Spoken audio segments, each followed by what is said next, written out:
Bien, pues entonces vamos a dar inicio a esta conferencia, les damos la bienvenida y lo que queremos reiterar ahora, durante la conferencia y después de la conferencia, y reiterarles a las y los candidatos que para niños, niñas y adolescentes su futuro es hoy. No estamos no están legislando y no van a gobernar para el futuro de personas que vivirán dentro de 30 o 40 años. Su futuro es hoy y las decisiones que se tomen hoy son las que van a repercutir en su futuro y en su presente, evidentemente. Gracias y vamos a dar la palabra ahora para comenzar con la conferencia a Tania Ramírez, directora de la Red por los Derechos de la Infancia en México. Muchas gracias, Ricardo, y gracias también a CEMEFI por la anfitrionía. Esto que les vamos a presentar hoy es una agenda que hemos construido entre distintas organizaciones para recordarle a todas esas y esos candidatos y a todas las plataformas electorales por qué tienen que incorporar una agenda de niñez en sus propuestas electorales, pero por supuesto en sus proyectos de gobierno, y qué es lo que tendrían que estar escuchando de voz de niñas, niños, adolescentes. El día de hoy quienes estamos acá pues somos personas adultas porque niñas, niños, adolescentes están en la escuela, pero quisimos hacer un ejercicio de cómo tendría que ser este proceso participativo también, en donde las propias voces de niñez y adolescencia sean escuchadas. Por eso preparamos un pequeñísimo video en donde un par de voceros del grupo de participación Juntas y Juntos por Nuestros Derechos de Redim enviaron un mensaje hablando de la importancia de escuchar la voz de niñas, niños, adolescentes y recordando la importancia de incorporar estas temáticas en sus agendas de campaña. Entonces, no sé si estamos ya listos para ver el video.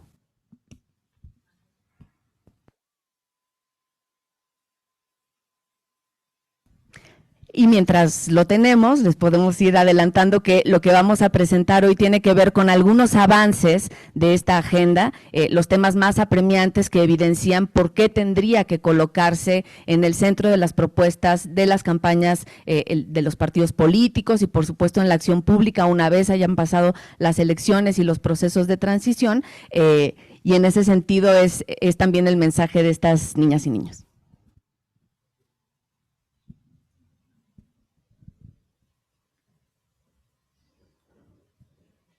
Y durante el día de hoy, es decir, este es el lanzamiento, este es un primer saque, vamos a tener la presentación de algunos nodos problemáticos o comunicativos para explicitar la necesidad de construir una agenda de niñez y la necesidad de incorporar esta agenda a las agendas de las plataformas y de las candidaturas.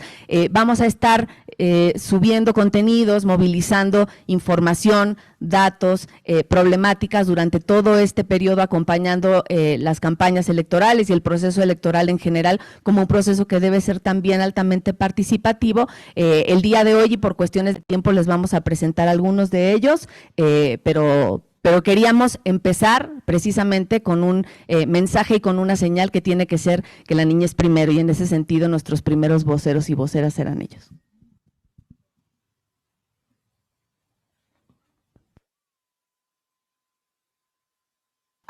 Yo soy Michelle Alejandra Wong y yo creo que es importante que las y los candidatos nos escuchen a las niñas y adolescentes para tomar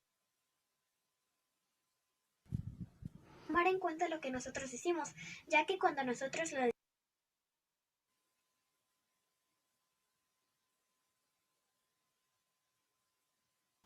yo soy Michelle Alejandra Wong y yo creo que es importante que las y los candidatos nos escuchen a las niñas y adolescentes para tomar en cuenta lo que nosotros decimos, ya que cuando nosotros lo decimos es muy distinto a cuando uno lo dice, ya que cambia el punto de vista.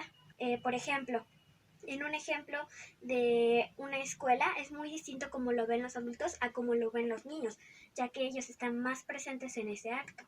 Bueno, yo les diría a la próxima presidenta o presidente, gobernadora o gobernador, que podría ayudarnos a las niñas y niños y adolescentes abriendo más espacios de participación para que nosotros podamos ir y dar nuestra opinión y que haya más seguridad en las calles, se nos tome en cuenta y además que sean respetados nuestros derechos, porque no se vale que nada más se queden ahí en una simple hoja de papel, ahí nada más escrito. También se tienen que cumplir y ser respetados. Gracias.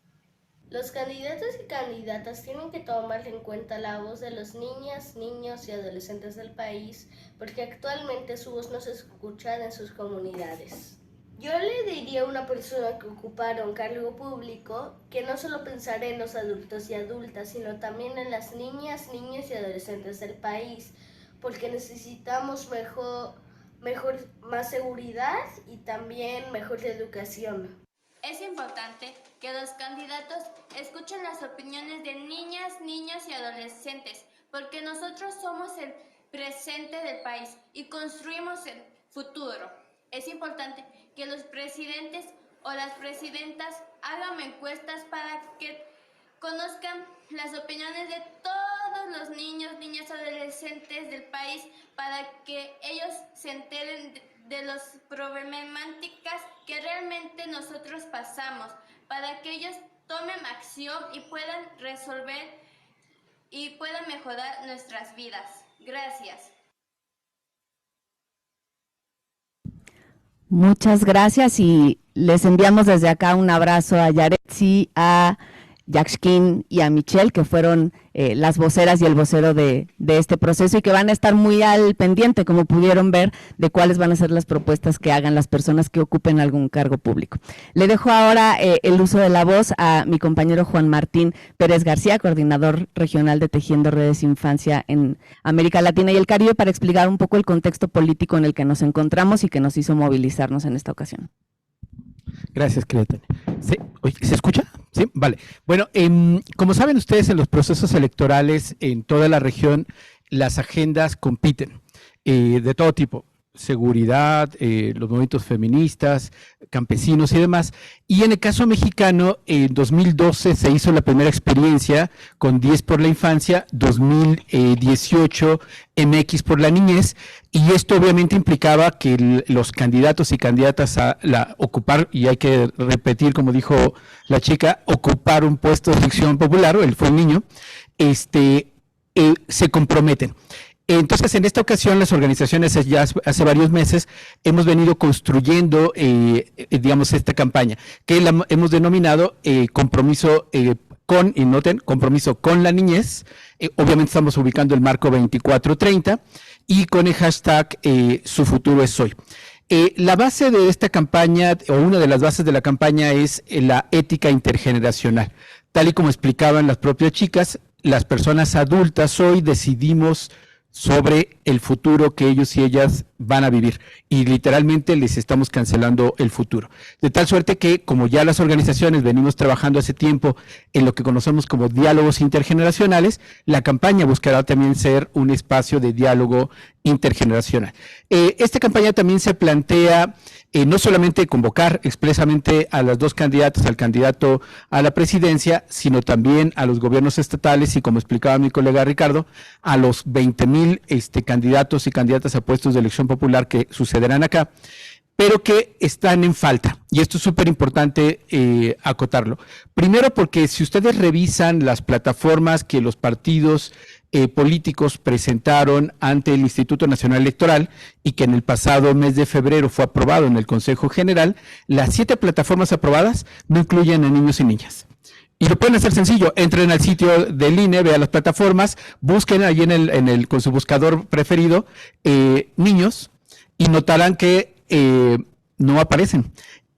Hay un partido que sí tiene muchas menciones, pero más como un anexo que como una evidencia. Pero hay que hacer una acotación. Donde aparecen en casi todas las plataformas es en el sistema de cuidado. Y eso nos parece relevante. Por supuesto, el sistema de cuidados es una buena idea, pero lo relevante es que los partidos siguen atrapados en la visión de niños y niñas como objetos de protección o objetos de propiedad familiar. Y los niños y niñas hace 34 años son sujetos de derechos, son personas con derechos plenos. Y eso hay que recordar también, que los partidos son instituciones públicas con recurso público que están obligados a cumplir con la ley.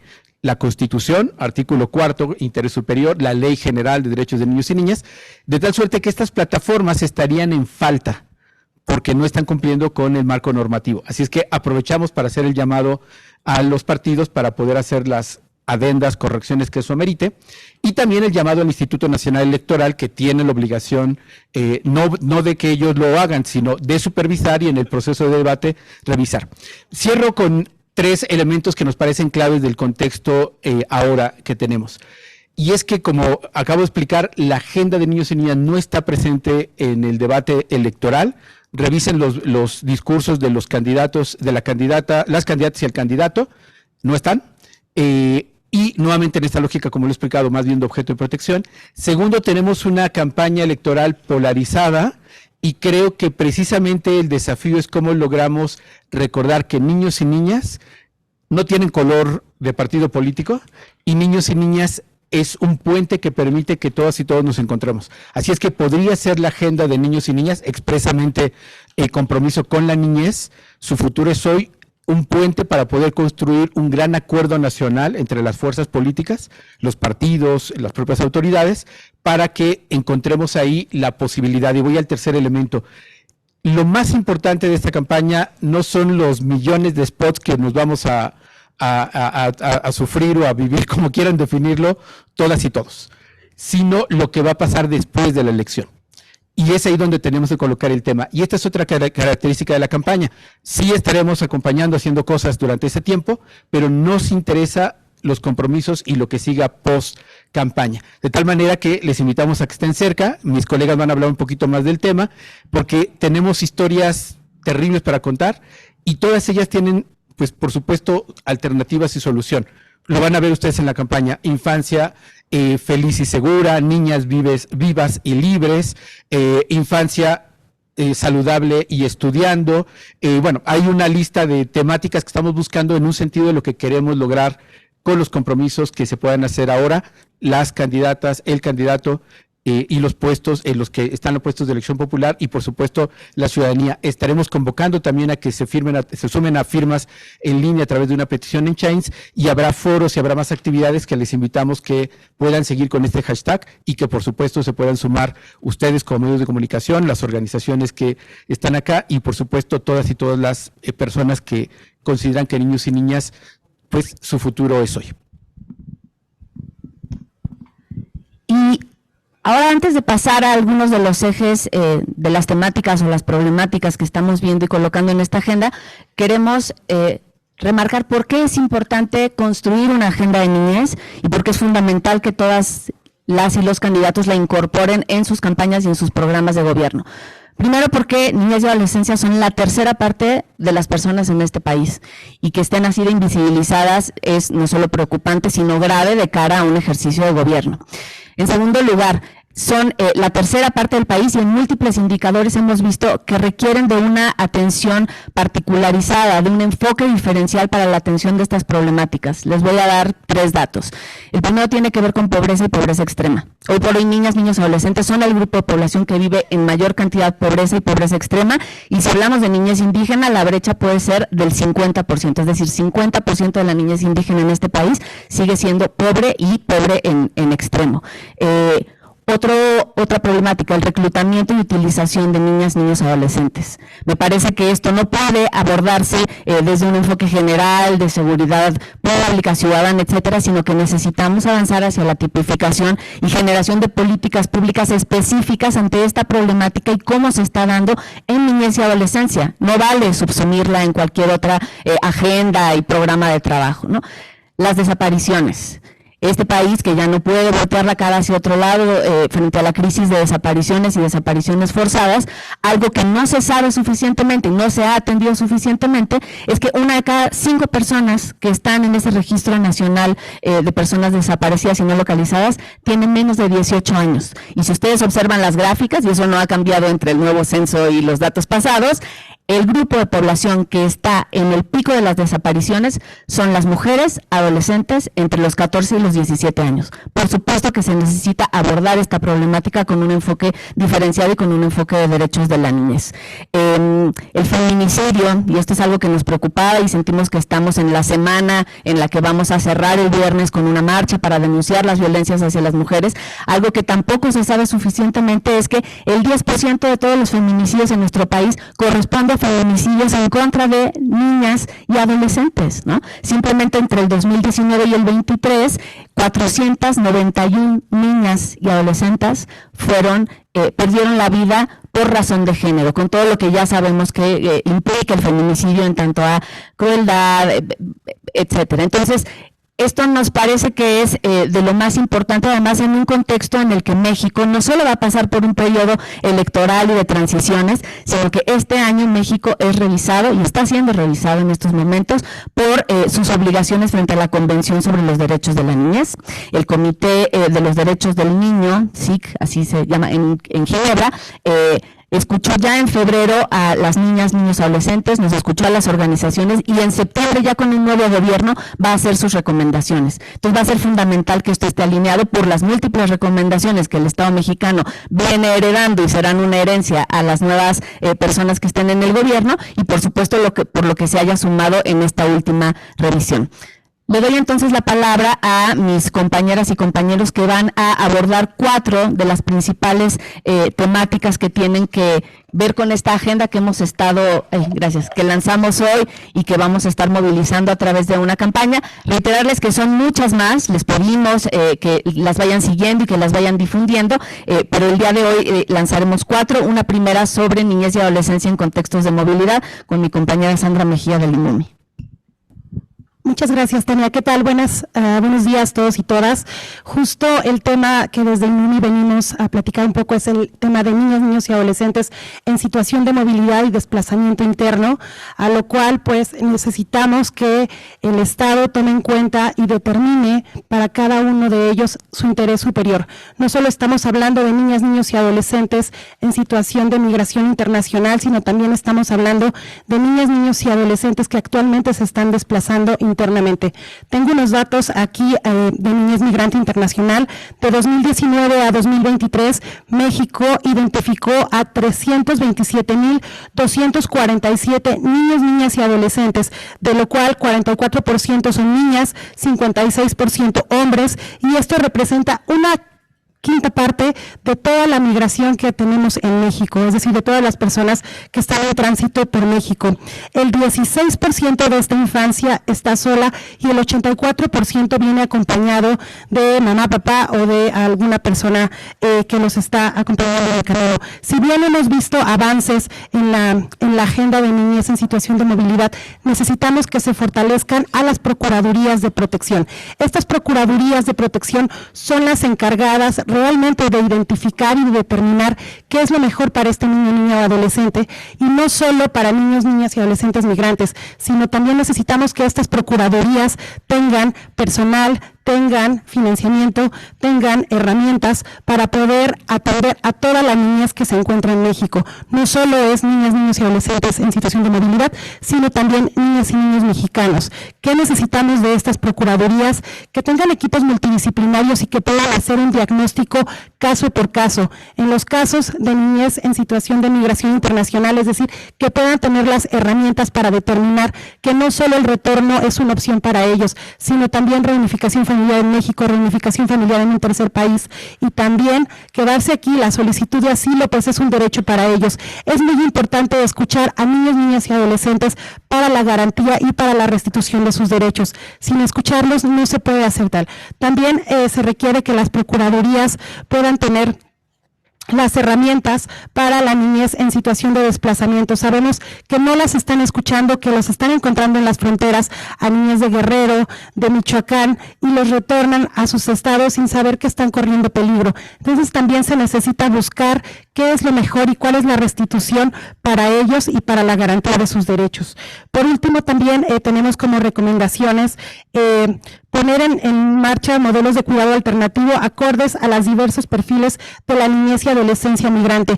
En los últimos años hemos visto que las adolescentes no solo vienen con sus hermanos más pequeños, sino también vienen embarazadas. Entonces, pues buscar modelos de cuidado para ellas, que no lo hay, también para grupos de adolescentes, para la comunidad LGBTIQ+, es necesario ampliar estos modelos de cuidado, ya que ningún niño, niña o adolescente puede estar actualmente en alguna estación migratoria. Entonces necesitamos ampliar estos modelos de cuidados alternativos para ellos. Muchas gracias.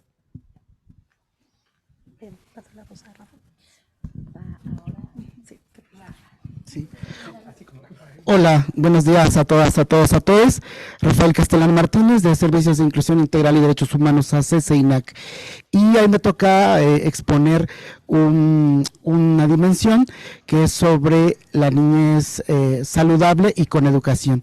Y bueno, lo que hemos visto es que lamentablemente la salud de las niñas, niños y adolescentes pues también ha caído en detrimento. En primera, porque ha habido una disminución en las niñas, niños y adolescentes que tienen la seguridad social.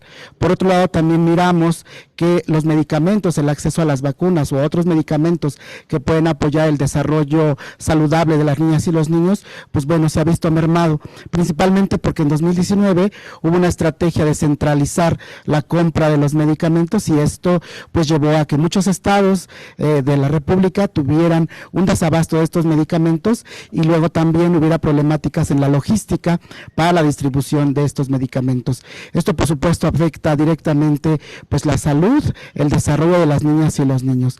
En el caso de la seguridad, basta decir que 1 de cada 2 niñas, niños y adolescentes actualmente no tiene seguridad social y aunque se está generando esta unificación del IMSS Bienestar, pues todavía no se ha logrado concretar en prácticamente todo el país. Por otro lado, este desabasto de medicamentos que también mencionábamos, pues ha traído pues múltiples consecuencias y una de ellas es en la salud sexual y reproductiva de las adolescentes, porque en este caso las vacunas, por ejemplo, contra el VPH, no están logrando dar una cobertura a todas las adolescentes, más aún a personas que a lo mejor ya tuvieron alguna relación sexual, pues la limitante es que ya no les aplican la vacuna y mucho menos los tratamientos cuando se identifica que ya viven con el VPH. Otro de los elementos es que, pues bueno, en cuanto a la salud sexual y reproductiva, México pues es uno de los primeros lugares de la OCDE en embarazo adolescente, 77 nacimientos por cada 1000 adolescentes entre los 15 y 19 años, y bueno, este embarazo principalmente se debe a varios factores. Uno de ellos pues es la violencia sexual, donde al menos 9.4% sufrieron violencia sexual y el embarazo fue a causa de este hecho. El 36.5% tuvieron relaciones sexuales no planeadas y un 17.5% no tuvieron información sobre el asunto de los métodos antifecundativos. Pues independientemente de las causas, nos parece que si en el país no hay esta información, no existen estos métodos, el acceso a los métodos, o peor aún es producto de un abuso sexual, pues tiene que haber medidas, pues, por supuesto, más amplias. Y una de ellas es el tema del aborto. En este caso, aunque la Suprema Corte de Justicia ya decretó que es ilegal que se deba penalizar en los estados, al menos hasta el momento, solo 13 de los 31 o 32 lo han realizado. Por eso lo que recomendamos es que, pues de entrada, pues, se generen planes o se incorporen planes integrales que puedan atender o se puedan generar estrategias para atender la salud sexual y reproductiva, y por otro lado también se implementen, bueno, se amplíe en este caso la cobertura en seguridad social para niñas y niños. Y en cuanto al derecho a la educación, pues bueno, como saben, no solo la salud y la educación son derechos de niñas y niños, también son servicios que el Estado debe proporcionar con calidad, con adaptabilidad, y que sean asequibles a toda la población.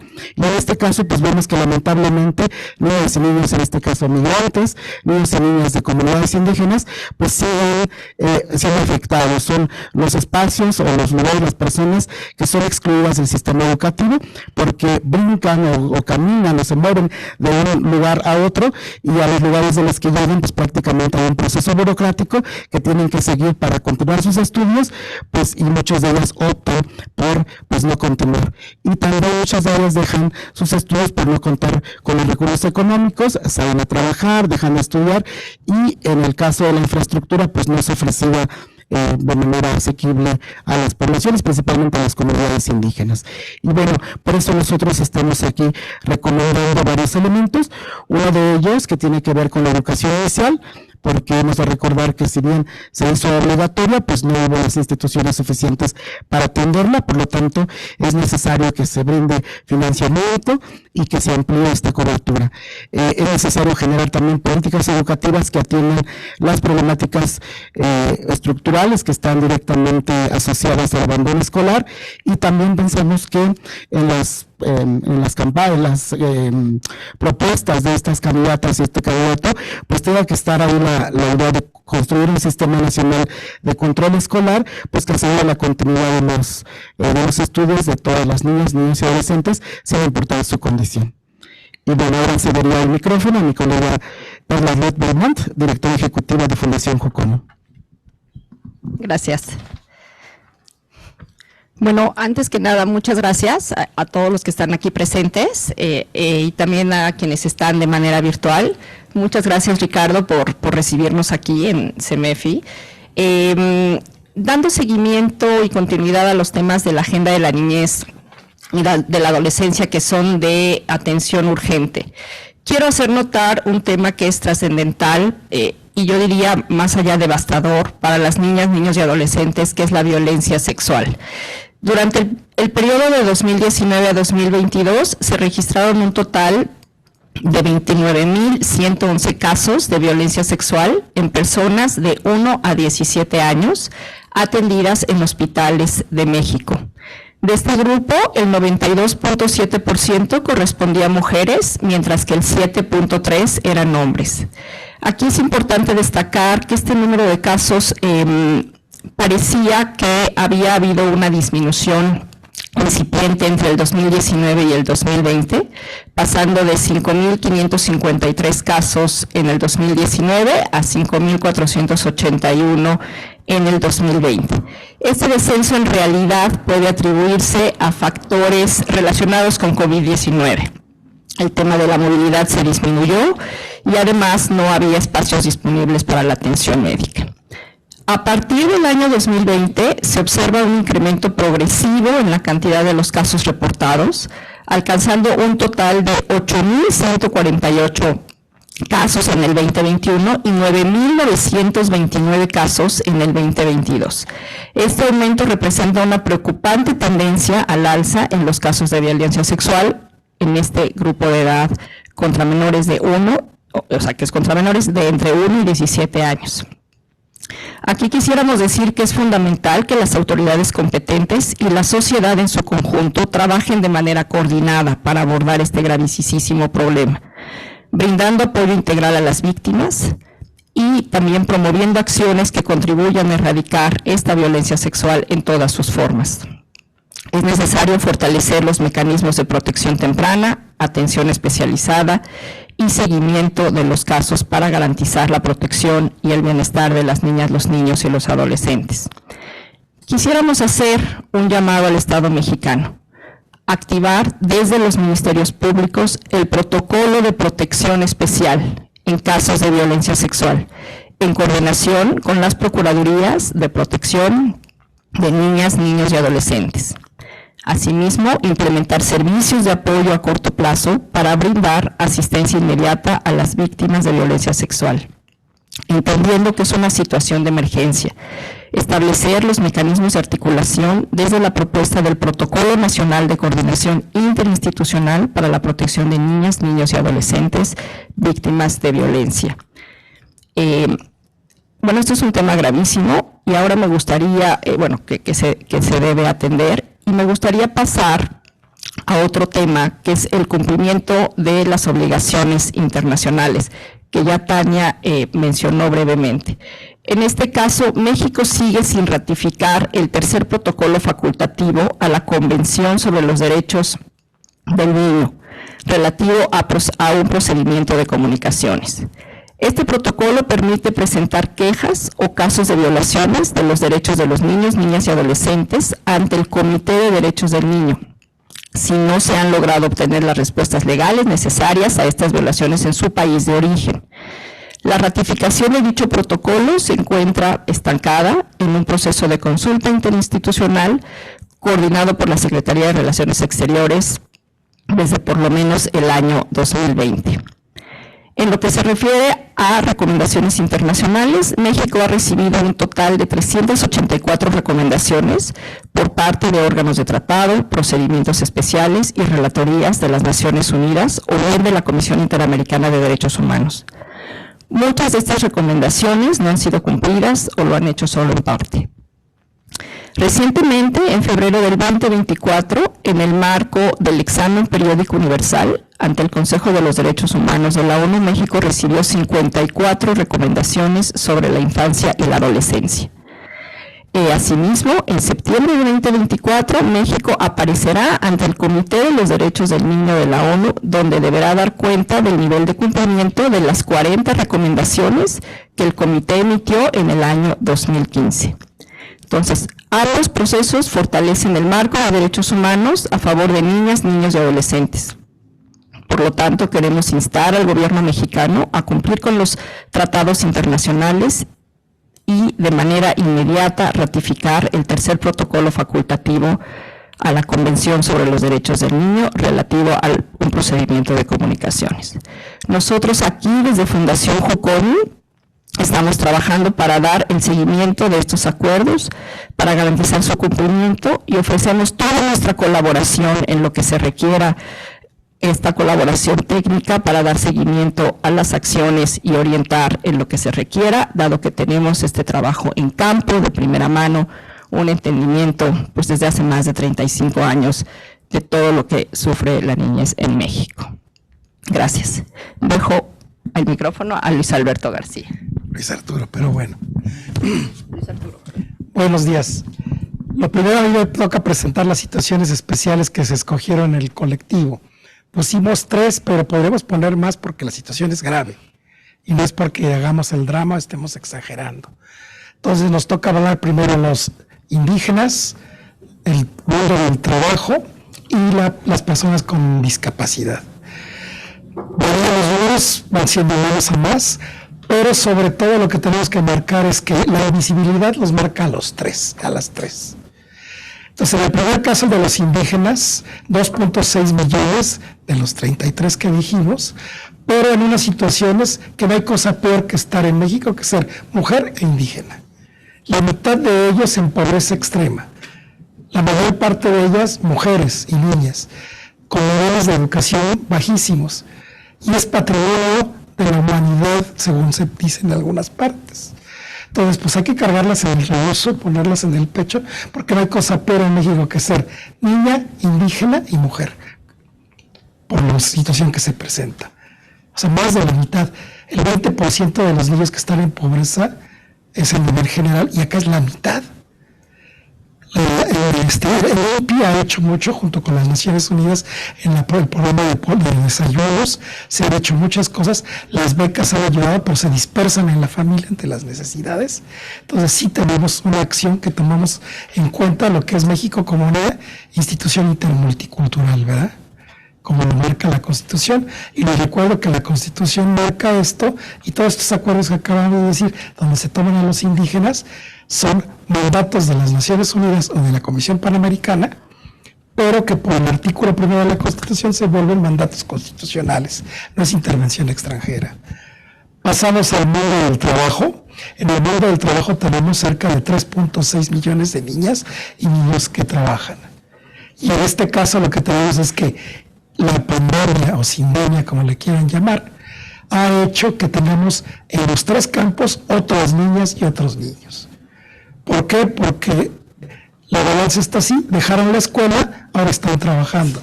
Y la política es no la ideal de que ningún niño trabaje. Sí, lo hacemos, pero dejamos a la familia sin comer. Entonces tenemos que tomar una postura intermedia que lo ha hecho la Organización Internacional del Trabajo, la Secretaría del Trabajo, pero faltan recursos, faltan acciones y falta también incluirlos culturalmente y educativamente. Entonces se tome en serio esto, por favor. Y eso que no tomamos el caso de los que son cooptados a trabajar ilegalmente, que es un número cada día más alto. 12 según Redim entran diariamente a participar de la actividad, 12 niñas y niños en actividades ilegales. Claro, 8,000 pesos cada bimestre de beca que te participa el gobierno federal a 20,000 pesos individuales al mes, hay poco que hacer, ¿verdad? Entonces, es un problema grave. Y el otro también es la discapacidad, ¿sí? Tenemos 2.9 millones de niños, que las cifras son conservadoras, pero tenemos aquí la gravedad que se ha desmantelado toda la atención a niños en las escuelas. Y todo se centra en la actividad de las instituciones particulares, tipo Teletón o otras privadas. Y no podemos hacer eso. Tenemos que recuperar y reinstalar esto. Yo solamente quiero terminar lo que dice Derechos Humanos de la UNAM, cuando presenta las estadísticas.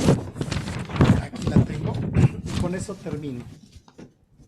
Brevemente, con lo que ellos dicen, Mario Luis Fuentes y Raúl Arellano, al presentar las estadísticas del país, y dicen así: la evidencia que se presenta caracteriza a México como un país inapropiado para la niñez.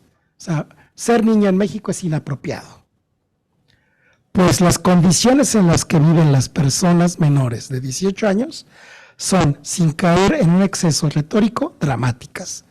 Y es que existen severos incumplimientos en lo que respecta al derecho a la vida, la supervivencia, a la salud, al derecho a vivir protegidos contra toda forma de violencia, abuso o maltrato, el derecho a la alimentación, el derecho a la educación y a vivir en condiciones adecuadas de bienestar. O sea, es una situación grave, muy grave. Los niños y niñas, estos casi 40 millones, no votan. Son ciudadanos sin derecho a voto, pero sus papás sí votan. Y eso es lo que hay que ver. Porque a la hora que los hacemos crecer, crece el país y crece nuestra ciudadanía. Gracias. Gracias, Luis Arturo. Georgina Ibáñez, de Fundación Unido. A mí me toca redondear un poco lo que ha dicho acá el colectivo de organizaciones, esta iniciativa comprometida con la niñez, y básicamente es señalar la invisibilidad de niñas, niños y adolescentes en las agendas públicas de candidatas y candidatos para las elecciones de este año 2024. Entonces, lo que estamos pidiendo hoy es estamos haciendo un llamado a la acción para que las candidatas, el candidato, no solamente presidenciables, sino de todo el país, hagan adendas a sus programas de trabajo para que incluyan específicamente y concretamente qué van a hacer para las infancias y adolescencias. Necesitamos saber cómo se van a abordar las diferentes temáticas de salud, educación, seguridad, acceso a oportunidades y demás para ellas y ellos, con enfoques diferenciados. Ya lo decían, la niña es migrante, indígena, la que está privada de cuidados familiares, etcétera. ¿Cómo se van a abordar? ¿Cuáles son las propuestas concretas? ¿Y qué presupuesto se va a asignar? Sin ello no se hace realidad. La inversión más justa y estratégica que podríamos hacer es para la niñez. Entonces, hoy les estamos pidiendo que hagan estas adendas y a la población que nos escucha, votantes, partidos, medios de comunicación, personas en general, niñas, niños, súmense a nuestra petición Change, donde abordamos esto y donde además hacemos propuestas concretas. Hoy presentamos 4 de los ejes temáticos, pero tenemos 9 ejes. Vamos a irlos posicionando durante los próximos 2 meses y medio y queremos aportar estrategias que se vuelvan una realidad para la niñez en nuestro país. Sigan nuestras redes sociales, hashtag Su Futuro es Hoy. Este colectivo comprometido con la niñez, vamos a ir presentando pues todas estas propuestas y esperamos que se sumen, sobre todo las candidatas y los candidatos. Muchísimas gracias por acompañarnos hoy y queremos pasar a una ronda de preguntas y respuestas, tanto para quienes se encuentran hoy presencialmente en la sala como para quienes están de forma virtual.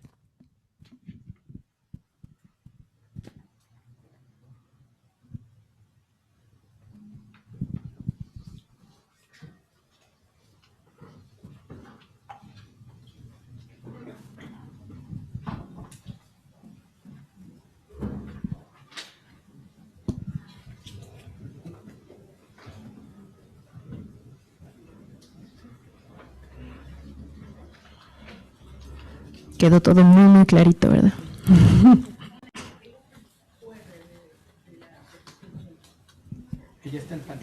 Está en pantalla el QR de la petición Change para que por favor nos ayuden a firmarla, a compartirla. Queremos que esto sea un movimiento nacional. Aquí ya lo decíamos, no creo que no tenemos diferencia de perspectivas.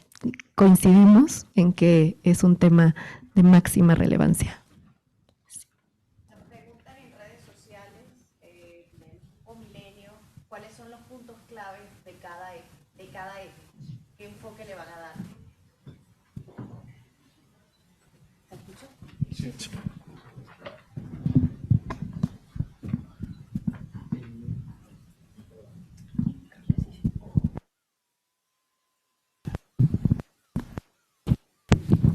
Dimos el planteo, pero puntualmente. La idea es que les invitamos a que puedan revisar la petición Change, donde vienen algunos elementos. Estamos compartiendo también el boletín de prensa. Hay, como explicaba mi colega Gina, 9 ejes. Por ejemplo, cuando estamos hablando de niñez feliz y segura, claramente estamos refiriendo a que niños y niñas en este momento enfrentan altos riesgos a su seguridad. Mi colega Tania explicó el tema de desaparición, reclutamiento, temas de lesiones, de tal suerte que las acciones que tienen que desarrollar el Estado y particularmente quienes se están proponiendo a cargos de elección popular es tener respuestas para que logremos que niños y niñas puedan ser, pues, digamos, seguros y felices. Cuando estamos hablando, particularmente ahora con el 8M, de niñas vivas, y libres, pues nos estamos refiriendo a que no sean víctimas de feminicidio.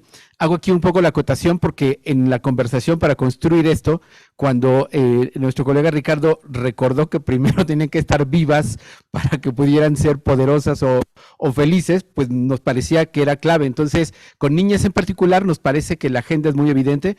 Mi colega Tania explicó que el 10% de los feminicidios son de niñas y mujeres adolescentes invisibilizado. Así es que si queremos que las niñas exijan sus derechos este 8M, tienen que estar libres y tienen que ser, tienen que estar vivas y tienen que ser libres. Y así cada uno de los puntos estará presentándose. Recuerdo lo que dijo mi colega Gina, vamos a tener varias actividades a lo largo de estos 2 meses y medio, donde nos encantaría que se sumen. Esto es una acción nacional, por supuesto varias en la Ciudad de México, pero tentativamente estaremos organizando en varios estados de la República estas acciones y les invitamos a que se sumen. Y por supuesto los medios de comunicación, Grupo Milenio,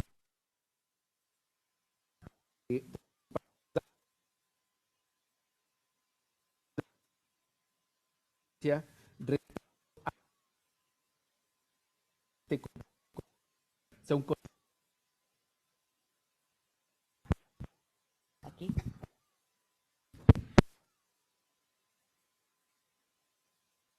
No, sí. Ya, a ver ahí, creo que, ¿no? Hola. Bueno, cerramos diciendo que agradeceríamos también a los medios de comunicación a que puedan sumarse a esta campaña como, digamos, vehículos para poder comunicar los mensajes, porque como comentamos al inicio hay una gran competencia de temáticas, pero recordar que niños y niñas pues representan no solamente una tercera parte, sino que son prioridad. Así es que ojalá se puedan sumar también las y los medios. Y decir que van a estar sucediendo 3 cosas puntualmente. Uno, el change, que ya decíamos, para que toda la sociedad en general pueda sumarse. Otra, la activación de esta campaña, en donde vamos a estar dando más información sobre la relevancia de estos 9 puntos. Y después también el envío, el día de hoy quisimos hacerlo público en conferencia de prensa, pero por supuesto que esto tiene remitente y son todas y todos los candidatos de los partidos políticos, de un documento técnico en el que estos 9 ejes de los que hemos estado hablando les serán entregados. Entonces, el llamado a la acción hoy es a la sociedad que nos ayude a sumar voces para que la agenda de niñez quede colocada en las campañas, y el llamado a los partidos políticos es a generar una agenda. Ya incluso estudiamos cómo puede ser ese procedimiento, está contemplado en el reglamento del propio proceso electoral, en la que se así de grave, en la que se coloque la agenda de niñez dentro de sus campañas. El hecho de que ya hayan salido públicamente no les exime de incorporar esta dimensión. Al contrario, lo que hoy queremos hacer es justamente colocar no solo la urgencia, sino la importancia, en el mejor sentido de mejorar sus campañas y más bien mejorar los programas de gobierno, que sea lo que tendremos en procesos de transición y de gobierno en este año.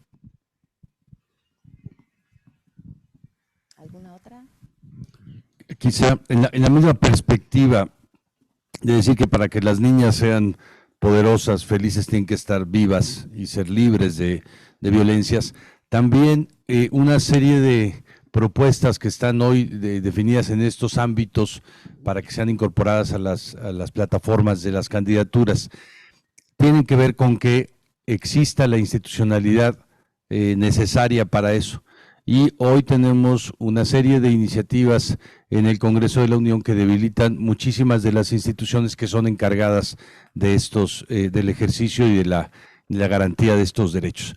No solo entonces las próximas plataformas no lo contemplan, sino ahora la institucionalidad existente está en riesgo de debilitamiento o de desaparición. Son decenas de propuestas de debilitamiento de instituciones públicas, ¿no? a nivel federal, y luego evidentemente esto siempre debilita la institucionalidad de los estados y como por en cascada pues de toda la federación. Pues les agradecemos muchísimo su presencia a quienes vinieron el día de hoy a esta conferencia de prensa, por supuesto a quienes nos estuvieron siguiendo a través de redes sociales, y les pedimos su apoyo para la máxima difusión y adherencia de estas acciones que hoy presentamos. Muy buen día.